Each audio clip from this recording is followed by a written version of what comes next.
Greetings everyone. நம்ம டெய்லியும் prelims point of வியூல 5 questions பார்க்குறோம். இன்னைக்கு என்ன questions இருக்கு அப்படிங்கிறத பார்ப்போம். First question, who is the new chairman of National Medical Commission அப்படின்னு கேட்டிருக்காங்க. தேசிய மருத்துவ ஆணையத்தின் புதிய தலைவர் யார் அப்படின்னு கேட்டிருக்காங்க. ஸோ யார் புதிய தலைவராக வந்திருக்காங்க அப்படின்னா BN கங்காதர் அப்படிங்கிறவங்கள தான் அப்பாயிண்ட் பண்ணியிருக்காங்க. சரியா? அடுத்தது 46th session of UNESCO World Heritage Committee is being held in அப்படின்னு கேட்டிருக்காங்க. யுனெஸ்கோ உலக பாரம்பரிய குழுவின் 46வது அமர்வு எங்கு நடைபெற்று வருகிறது அப்படின்னு கேட்டிருக்காங்க. ஸோ இந்தியாவில் டெல்லியில தான் நடக்குது. சரிங்களா? ஸோ இந்தியா அப்படிங்கிறதா சரியான விடை.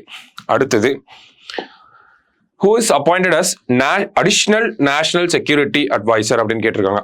கூடுதல் தேசிய பாதுகாப்பு ஆலோசகராக நியமிக்கப்பட்டவர் யார் அப்படின்னு பார்த்தோம்னா நமக்கு தேசிய பாதுகாப்பு ஆலோசகர் நேஷனல் செக்யூரிட்டி அட்வைசர் யார் அப்படின்னு பார்த்தோம்னா அஜித் தோவால். ஓகேவா?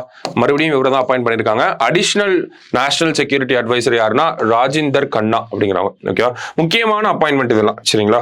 அடுத்தது, exercise Maitree a joint military exercise is conducted between India and which country அப்படின்னு கேட்டிருக்காங்க. இந்தியாவிற்கும் எந்த நாட்டிற்கும் இடையே மைத்ரி கூட்டு ராணுவ பயிற்சி நடத்தப்படுகிறது அப்படின்னு கேட்டிருக்காங்க. ஸோ இந்தியாவுக்கும் தாய்லாந்துக்கும் நடக்கக்கூடிய எக்ஸசைஸை தான் நம்ம மைத்ரி அப்படின்னு சொல்லி சொல்றோம். சரிங்களா? ஸோ லாஸ்டா, global India AI summit is being held in which city அப்படின்னு கேட்டிருக்காங்க. குளோபல் இந்தியா AI உச்சி மாநாடு எந்த நகரத்தில் நடைபெறுகிறது அப்படின்னு கேட்டிருக்காங்க.